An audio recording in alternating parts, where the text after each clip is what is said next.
সন্ধ্যার সময় বা বৈকালের আড্ডায় স্ন্যাক্স খেতে কে না পছন্দ করে। আর স্ন্যাক্সটা যদি হয় দুর্দান্ত স্বাদের মজাদার স্ন্যাক্স, তাহলে বন্ধুরা মজার স্ন্যাক্স বানাতে হলে আমাদের প্রয়োজন একটা মাত্র আলু আর এক বাটি সুজি। মাত্র দুটো উপকরণ দিয়ে বন্ধুরা বানিয়ে নিতে পারবে এই মজার স্ন্যাক্সগুলো বা নাস্তাগুলো। অতিথি আপ্যায়নও করতে পারো, বন্ধুবান্ধবকে খাওয়াতে পারো, চা কফির সঙ্গে বৈকালের আড্ডায় এইরকম স্ন্যাক্স যদি হয় তাহলে একদম জমে যাবে। আর বন্ধুরা খেতে তো দারুণ মজার, একবার তোমরা বাড়িতে ট্রাই করতে পারো আর দেখবে 100% বলছি তোমাদের ভালো লাগবে। তাহলে বন্ধুরা আর একটুও দেরি না করে ঝটপট স্ন্যাক্সগুলো বানিয়ে নিই। একটা আলু দিয়ে পরিবারের সবার জন্য স্ন্যাক্সগুলো বানাতে পারবে। আলুটাকে অবশ্যই মিহি করে কেটে নেবে। তারপরে একটা চুলোর মধ্যে কড়াই বসিয়েছি, কড়াইয়ের মধ্যে দিলাম 1 কাপ পরিমাণে জল, তার সঙ্গে লবণ দিলাম স্বাদ মতো, 2 চামচ পরিমাণে সাদা তেল দিয়ে দিয়েছি। এই সাদা তেলের পরিবর্তে তোমরা 1 চামচ ঘি যোগ করতে পারো। এবার বন্ধুরা একটু নাড়াচাড়া করে জলটাকে ভালোভাবে ফুটে আসা পর্যন্ত অপেক্ষা করব। জলটা যখন এই রকম ফুটে উঠেছে সেই সময় অল্প অল্প করে সুজি দেব আর নাড়াচাড়া করতে থাকবো। আর বন্ধুরা এই সময় আঁচটাকে একদম কমিয়ে দেবে, কমিয়ে দিয়ে নাড়াচাড়া করবে, তাহলে সুজির মধ্যে দলা পেকে যাবে না। আর অল্প অল্প করে সুজিটা ঢালতে থাকবে। একসঙ্গে সুজি ঢেলে আঁচটাকে বাড়িয়ে নাড়াচাড়া করলে তোমাদের সুজির মধ্যে গোটা বেঁধে যাবে, ডোটা পারফেক্ট তৈরি করে নিতে পারবে না। এবার বন্ধুরা আমি 3-4 বারে সুজিটাকে দিলাম, তারপরে নাড়াচাড়া করতে থাকবো অনবরত। বেশ কিছুক্ষণ নাড়াচাড়া করে নেব এইভাবে। আঁচটাকে অবশ্যই কম করে নাড়াচাড়া করবে, তাহলে সুজিটা ভালোভাবে সেদ্ধ হবে।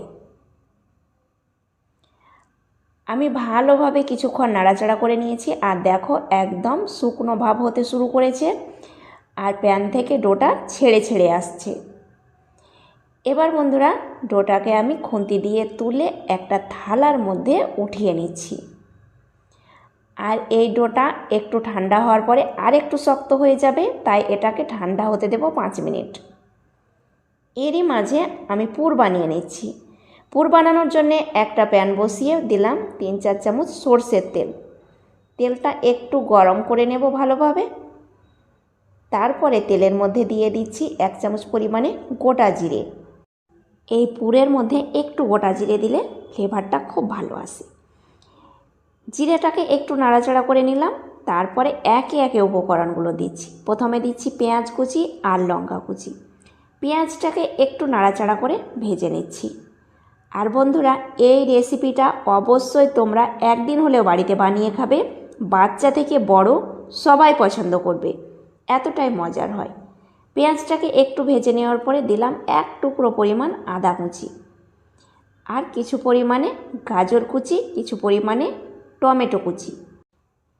তোমরা যে যে সবজিগুলো খেতে পছন্দ করো সেগুলো দিয়েও পুরটা বানিয়ে নিতে পারো।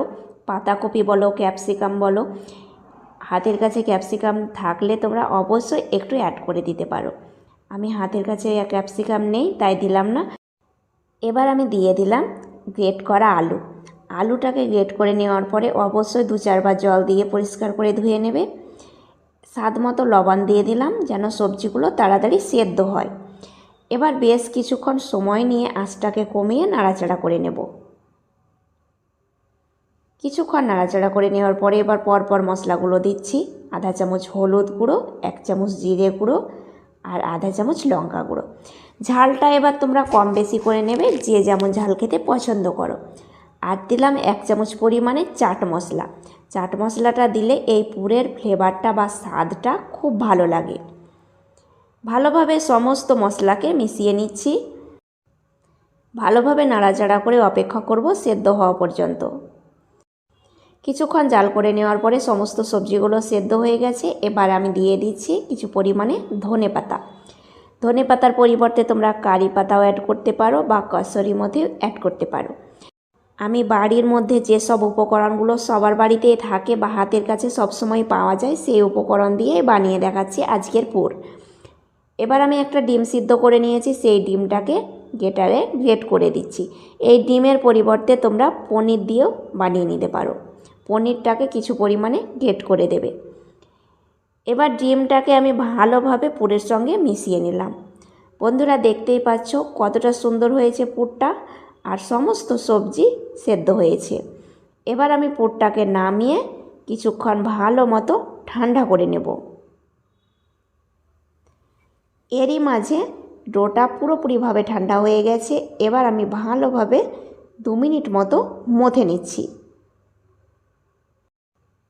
একটু সময় নিয়ে মথে নিলে ডোটা খুব নরম হয়, আর হাতের মধ্যে চটচটে ভাব হয়ে লেগে আসলে সামান্য পরিমাণে তেল দিয়ে মথে নেবে, এতে হাতের মধ্যে ডোটা লেগে যাবে না।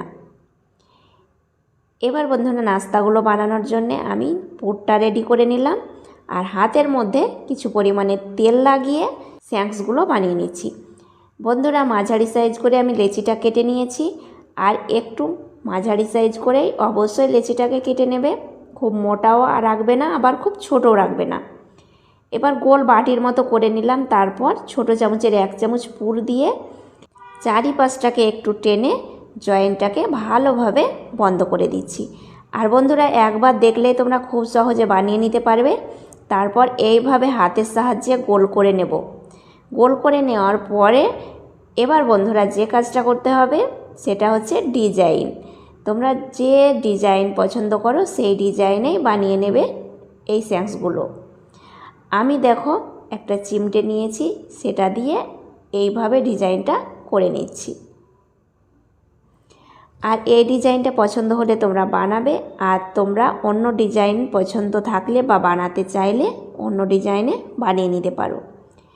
স্ন্যাক্সগুলো দেখতে ভালো লাগবে, এইভাবে ওপরটাকে একটু নকশা করে দিলে দেখতেও ভালো লাগে আর খেতেও ভালো লাগে স্ন্যাক্সগুলো। দেখো বন্ধুরা একটা স্ন্যাক্স রেডি হয়ে গেল, আর এইভাবে আমি বাকি স্ন্যাক্সগুলোকে একইভাবে বানিয়ে নেব। আর অবশ্যই লেচিটাকে তোমরা একটু মোটা করে কেটে নেবে, মোটা লেচিতে ডিজাইনটা ভালো হয়। আর প্রথমে বাটির মতো করে পুরটাকে নেবে, তারপরে জয়েন্টটাকে ভালোভাবে বন্ধ করে ডিজাইনটা বানিয়ে নেবে। একইভাবে সমস্ত নাস্তা বা স্ন্যাক্সগুলোকে আমি বানিয়ে নিয়েছি। দেখো বন্ধুরা কতটা সুন্দর হয়েছে, আর বানানো খুবই সহজ। এবার চলে যাচ্ছি পরবর্তী স্টেপে। চুলোর মধ্যে একটা প্যান বসিয়ে দিয়েছি পরিমাণ মতো তেল। তেলটা একটু গরম হওয়ার পরে এবার আমি নাস্তাগুলো তেলের মধ্যে ছেড়ে দিচ্ছি। আর তেলটাকে গরম করে নেওয়ার পরে আমি আঁচটাকে একদম লোতে রেখে নাস্তাগুলো ভেজে নেব। হাই হিটে ভাজবে না, আঁচটাকে লোতে রেখে নাস্তাগুলো ভেজে নেবে, তাহলে ভিতর থেকে ভালোভাবে কুক হবে।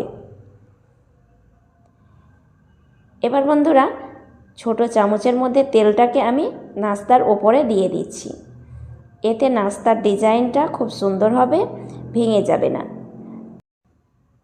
নাস্তাগুলো এক পাশ হয়ে গেছে, এবার বন্ধুরা আর এক পাশ করে দেব, কিন্তু আলতোভাবে আর এক পাশ করে দেবে যেন ভেঙে না যায়। এক পাশ হয়ে গেছে খুব সুন্দরভাবে, আমি নাস্তাগুলোকে আলতোভাবে আর এক পাশ করে দিচ্ছি। আর 2 পাশ একটু উল্টে পাল্টে কালার করে ভেজে নেব। একটু সময় নিয়ে নাস্তাগুলো ভেজে নিলে কালারটা খুব সুন্দর আসবে, আর ভিতর থেকে ভালোভাবে সেদ্ধ হবে। বন্ধুরা এই ভিডিওটা তোমাদের আশা করছি সবার ভালো লাগবে, আর অবশ্যই ভালো লেগে থাকলে লাইক কমেন্ট করবে, আর চ্যানেলটাকে বন্ধুদের সঙ্গে বেশি বেশি করে শেয়ার করবে। আর নতুন বন্ধু যোগ হয়ে থাকলে অবশ্যই চ্যানেলটাকে সাবস্ক্রাইব করে দেবে। ফেসবুক পেজ থেকে দেখলে পেজটাকে ফলো করবে। নাস্তাগুলোকে একটু কালার করে ভেজে নিয়েছি, এবার তেল থেকে উঠিয়ে একটা প্লেটের মধ্যে রেখে দিচ্ছি। আর সমস্ত নাস্তা আমি একইভাবে ভেজে নিয়েছি। বন্ধুরা দেখতে যতটা সুন্দর হয়েছে, খেতে আরও বেশি মজার।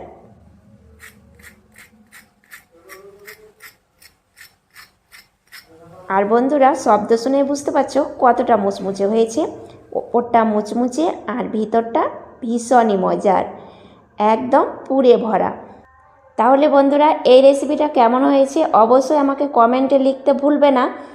আর বন্ধুরা পরের ভিডিওটা ধামাকাদার হতে চলেছে, অবশ্যই তোমরা দেখবে। আর বন্ধুরা এই রেসিপিগুলো বানিয়ে তোমরা যে কোনো স্পাইসি সসের সঙ্গে পরিবেশন করবে। আজ এই পর্যন্ত, ধন্যবাদ।